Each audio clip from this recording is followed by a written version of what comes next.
Welcome to Strip Cover Look, where we squeeze the bigger picture out of literature. By God, we are here to talk about some poetry. I am Adrian Fort, and we're here for a video which will appear in two separate playlists here on the channel. Number one, obviously, being the Poetry Discussion playlist, a playlist now over 350 poems strong, but also the Charles Bukowski playlist, a playlist that includes mostly poetry discussions about Charles Bukowski poems, but there is some other stuff going on in there. The poem in question today is known as Splash, and it will provide a jumping off point for one of my favorite talking points when it comes especially to poetry. But when it comes to art in general, when it comes to our current date and time, when it comes to a lot of things that are going on in the world today, and in my estimation, a jumping off point for a discussion about the reasons literature is failing. It is a structural failure. It is a failure that goes to the very core of what art means. So, the poem in question, if I can get back to us here, Splash. The illusion is that you are simply reading this poem. The reality is this is more than a poem. This is a beggar's knife. This is a tulip. This is a soldier marching through Madrid. This is you on your deathbed. This is Li Po laughing underground. This is not a goddamned poem. This is a horse asleep, a butterfly in your brain. This is the devil's circus. You are not reading this on a page. The page is reading you. Feel it? It's like a cobra. It's a hungry eagle circling the room. This is not a poem. Poems are dull. They make you sleep. These words force you to a new madness. You have been blessed. You have been pushed into a blinding area of light. The elephant dreams with you now. The curve of space bends and laughs. You can die now. You can die now as the people were meant to die. Great, victorious, hearing the music, being the music, roaring, roaring, roaring. Now, this poem has a line which reminds me of the fifth greatest movie of all time, Tropic Thunder. That line, of course, where are we at here? You are not reading this on a page. The page is reading you. I don't read the script reads me. But what does this mean? You are not reading this on a page. The page is reading you. Feel it? This sounds nonsensical. It sounds silly. It sounds superfluous. It sounds like the ramblings of a madman. It sounds like Bukowski was feeling himself just a little too much on this day, but it is not so. And to go further into this is not so, let's go a little bit further up in the poem. We're talking about what this poem is.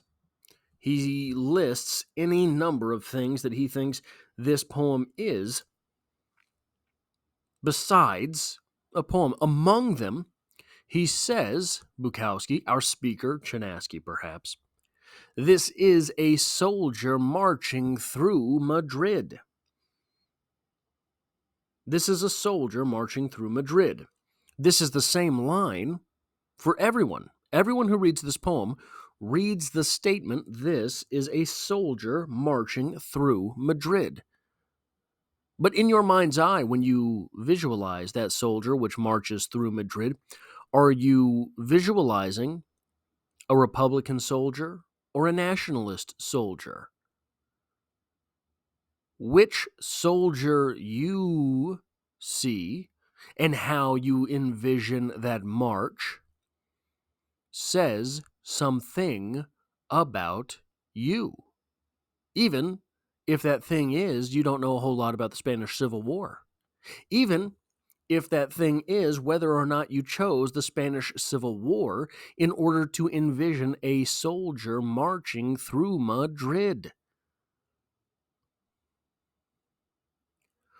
What is it that you see when you envision the soldier marching through? Is it a soldier standing tall and proud in line, in file with his other soldiers? Does that speak to the glory of war and regiment? Maybe you see squalor and death and destruction. Maybe that says something about what you think war means. There is something this thing says about you. The poem, the page, is reading you in these moments. My favorite example of this, of course, comes from Emily Dickinson.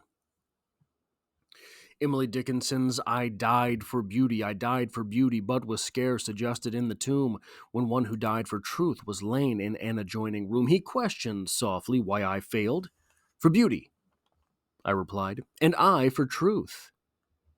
The two are one, we brethren are, he said, and so, as kinsmen met a night, we talked between the rooms until the moss had reached our lips and covered up our names. Now, the poem, to me, says quite clearly that truth and beauty are the same thing. They are, in fact, anonymous with each other. The moss had reached our lips and covered up our names. We don't need to speak. We don't need to have these identities. Truth and the beauty, they are the same thing. But what Emily Dickinson does not deign to do in that poem is tell us what is true. What Emily Dickinson does not deign to do in that poem is tell us what is beautiful. What is true? What is beautiful? Do you believe that that which is true and that which is beautiful are, in fact, the same? How you read that poem says a lot about you. How you read that poem is the page reading you.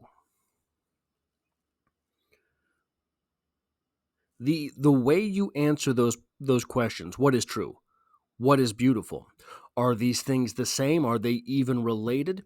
Once you start filling out those answers, it becomes the poem reading you. That is the beauty of interpretation. And in fact, my favorite talking point when it comes to literature, movies, paintings, music, the artistic quality of these things comes from whether or not they are open to, and the extent to which they are open to, the audience's interpretation. It is the audience that makes art, not the artist. There is a difference between art and propaganda. In propaganda, the artist, the creator, sets out knowing what it is that you are supposed to get from the piece. The artist sets out and says, I am going to write a piece about what it means to do X, Y, and Z. And that's fine. A lot of art starts that way. But if there is a correct way to interpret it, oh, you don't understand my poem. My poem is about woodpeckers and how we need to stop killing them.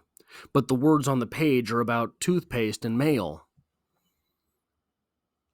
Well, if there's one way to interpret that poem, you did not write a poem, you wrote a piece of propaganda. Art is to be interpreted. Art is that which reads you back. That is the difference between art and propaganda. That is what I have for this poetry discussion. If you like or appreciate what it is that I do here, hitting the like button really does help me out on the channel, as it tells YouTube to share this video with other literature lovers. And if you find yourself here by chance but not design, consider hitting the subscribe button in order to stick around for more. There's poetry every Monday. I'm currently reading through the Finca edition, short story by short story, Ernest Hemingway's complete works of short stories. I recently finished up Dubliners here on the channel. We got through all of those short stories. We're going poem by poem through Sylvia Plath right now. So if you are interested in these types of things, consider hitting the subscribe button to stick around for more, because as always, I hope to have you back for the next one.